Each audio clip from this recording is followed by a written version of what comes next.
2 episodes ago, I told you that we were going to face Fulham, and then I showed you who did we play? Tottenham instead. So to make up with that, we've got Fulham. Even though I may have said we're playing Liverpool in the last episode, but because of our FA Cup fixture being rearranged, Liverpool is no longer on the thingy, and we're going to do Fulham because I said we were going to do Fulham.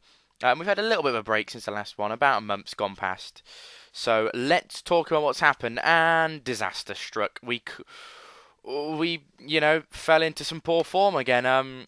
Defeats to West Bromwich Albion, side of Berahino getting two, and again a poor performance from us.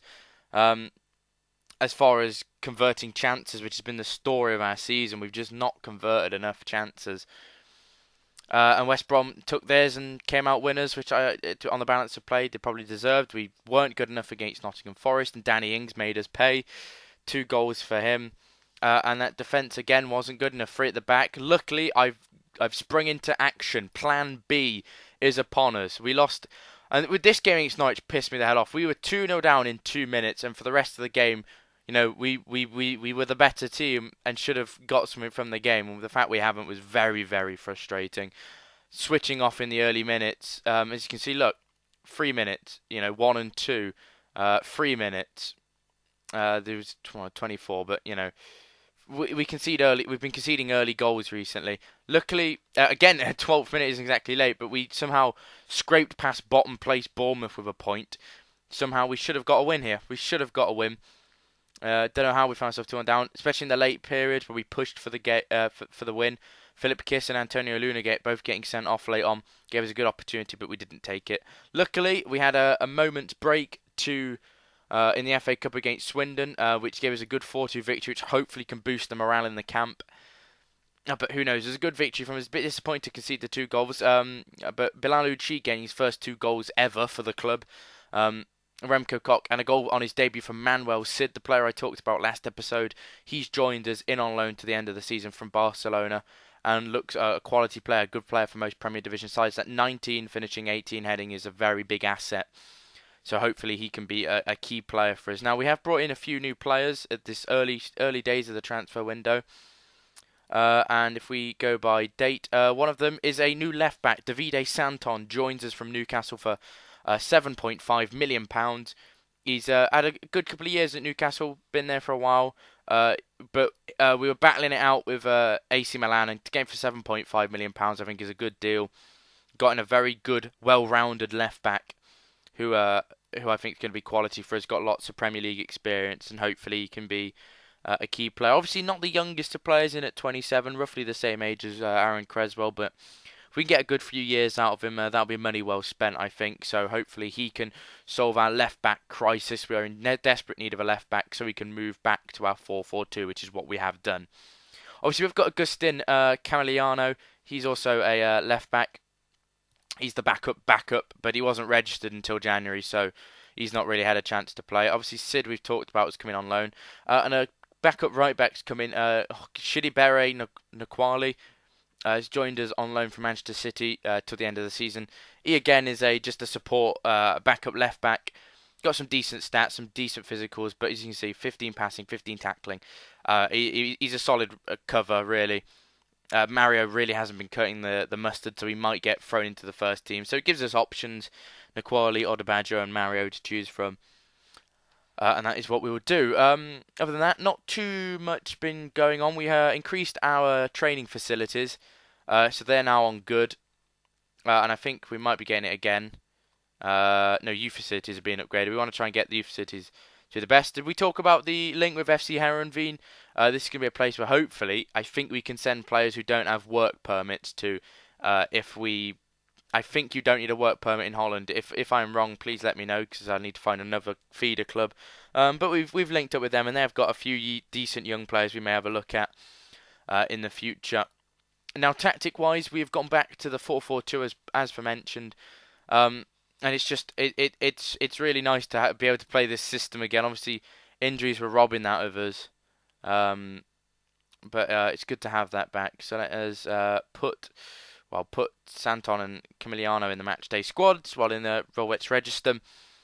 The rest are all under 21s and don't be. We're going to give a number to Naquali. You can have number 20. And let's continue because the game's tomorrow, but I've started a day early because I'm an idiot. Against our local rivals, Fulham. Obviously, Chris Powell's team. This was actually the match we were going to do because I was pissed off after that game against Villa. So, and I was just disappointed of how the season's gone because it has been an atrocious season so far. 15th is not good enough from us. We've really got to kick on in the second half now. Obviously, we've got half the season gone. Yeah, we've had half our season gone and we picked up 19 points. We need to really get a better return in the next half. We've just got to stop losing these games. We've got to, try and scrape more draws and wins out of games that we dominate because there are a few. Now, as far as team selection goes, Mario definitely not fit. Fraser Forster can return. We'll clear the squad and we'll pick this from scratch. We're going to go Gustin Markusson. We're going to go Naquali in for his first start. He did play in the. Did he play? No. This is actually his first game, isn't it? Hasn't played for us yet. So he's going to get a debut for us. We're going to play Doria and James Tarkowski. Left back Davide Santon. Right back Wilfried Zaha. Dennis Prayer on the Rome playmaker. We're going to play Remco Koch in at the ball winner. Ivan Perisic on the left. Wissam Ben Yedder at false 9. And Sid up top. Now, the reason I would normally play Sid as a false 9 if Jordan Rhodes was playing is what I want to do. Because he has got the stats, good work rate and good off the ball. But because he's got the 18 heading and the 19 finishing, I thought maybe having him as the focal point of the team, him being, getting the ball in might be a good idea. So he played a 7.1 last time out. Now, Bilal Sheikh actually played very well on the left last time out, but I'm going to drop him to the bench for this game. He scored 2 goals and got an assist. So he's certainly going to be in my mind for a player who can come on if needs be. We'll have Harley Dean, Moses Odebajo, Nathaniel Chalobah, Marcus Henriksen, Marouane Fellaini, and Bilal Sheikh. No striker on the bench. Gonna have to hope. If needs be, Wilfried Zaha can play in that false 9 role. He's not incredible, but he can play there. So he's sort of our backup option for striker, really. So let's hope that. But that is the team that I think can do us the business. I'm excited to see how Sid can do in this game. It's a big game against our local rivals. Of course, they've got Patrick Roberts and a couple of other good youngsters in their team. Obviously, players like Corley Woodrow and Patrick Roberts, Dan Byrne. I don't know if he's still there, but we will see in this game. They're going for a 4-4-1-1, sort of similar to what we play. So this could be a very going to be sort of similar style. So it depends who can master the style better, I suppose. But obviously they're lavishing, in the relegation zones at the moment, but they're only 6 points behind us as things stand. So, but it might be different if we can make this count, as Ben Yedder's got an open goal, knocked down from Prayer, and Ben Yedder gets his 4th goal of the season. He's had a bit of a horrid start to his time at Brentford, but a goal against Fulham at Craven Cottage will certainly put him in the good books of the fans. And we're 1-0 up. And could it be that this is the turning point in our season? Watch them go and score now that I've said that. Come on, boys. I believe in you. We need a win. We need to turn our season around.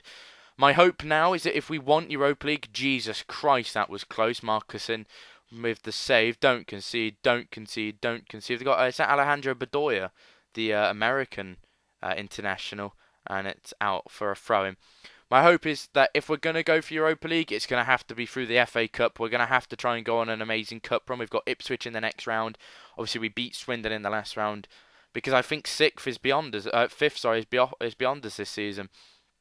I don't see us being able to finish in that 5th or 6th position. So we're going to have to hope for a cup run and try and get to the final, which is a hard ask, of course, but it's not impossible. As Sid, 2 bites of the cherry, but it will do. It's 2 in 2 games for Manuel Sid. The wonder kid on loan from Barca, 20 years of age. Ben Yedder with the assist. She's had a part to play in 2 goals. Stecklenburg kept out the first shot, but couldn't keep out the second, and we're 2-0 up against Fulham. And it could be a joyous evening for the Brentford fans, something to brag. They've got the bragging rights, as Sid's shot is saved by Stecklenburg, and Wilfried Zaha makes it free. We've not had much to smile about this season, but this result may be massive in the grand scheme of things. And some poor goalkeeper from Stecklenburg really should be trying to keep hold of the ball or put it out for a corner. But we are 3-0 up going into half time. Fantastic news. Yeah, very good start. I mean, Sid with a goal and an assist is certainly settling into life at Brentford quite well, isn't he? So hopefully more in the second half from him. I'm going to go unchanged. Yeah, I'm going to go unchanged. Around 55, 60 minutes, we'll bring on Bilal Sheikh on the left-hand side. Who still doesn't fit our system, Bilal, and it's a bit of a shame because he's a quality player. But he just doesn't fit the way we like to play. So I don't see him having too much of a role to play at the club. So it may be, what a strike, that one was from Hudson. But it may be that he doesn't find himself at the club. Jesus Christ, about 25 yards smacked against the bar from the Fulham man. And now Bilal Sheikh will come on. Replace Perisic. Dennis Praet's looking a bit tired. So you bring on Nathaniel Chalobah. I'm going to swap Remco Koch to the creative role. I think Chalobah's a bit more better. Wow, great grammar there, Jordan. But I think he'll be better in the ball-winning midfielder slot because he can play defensive mid. He can play centre back, so he's got the defensive aspect to his game to him. So we'll put him there. And Remco Koch obviously is a creative player normally, and we've sort of trained him up to try and play ball winner, and his stats are growing. Obviously, the 17-year-old, and he will get better. And Bilal Sheikh, the man who we brought on, has got injured. Typical. What we're going to do is going to move Zaha to the left-hand side. We're going to play Marcus Henriksen on the right-hand side. And we're going to finish the game like that. Obviously, this will be our last change. So hopefully no strikers or get injured or defenders. And I've been impressed with the boys today. We've been clinical. We've took our chances. We're 3-0 up. We've not controlled the game as we'd expect, but 3 goals. We've won the game, and we've not conceded. A clean sheet, a rarity, a absolute rarity, is to keep a clean sheet. Unless I've jinxed it, and they go and score now. Mitroglou finds Sternikic. Tarkowski away. It's Klein. It's Kachunga. Great block from James Tarkowski. And oh no, they've scored. Ivan Strinik.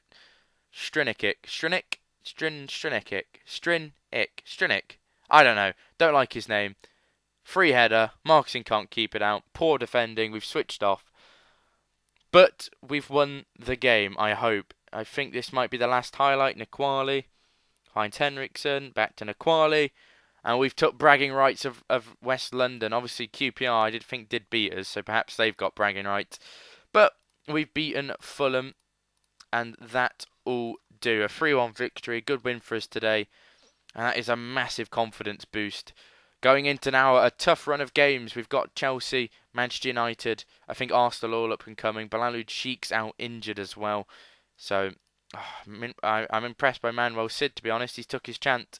That 19 finishing could be massive. Who knows? We finally got a win in the league. 6 games without a win. Gone. That record, that poor record is over. But it might come back because we've got Chelsea, Man U, Swansea. It's kind of, these two are 2 tough games. If we could get a point, 3 points in these 2 games, I'd be very, very happy. Chelsea's going to be a very tough game as a Manchester United. But hopefully we can maybe fluke a result. But I want to thank you very much for watching. Let me know how you let me know if you're enjoying the series and whatnot. How long you've been watching from. Have you been watching from the start? Have you watched our journey? Are you disappointed by the season? Do whatever. I want to thank you very much for watching, though. You have been awesome. Much love. Bye bye.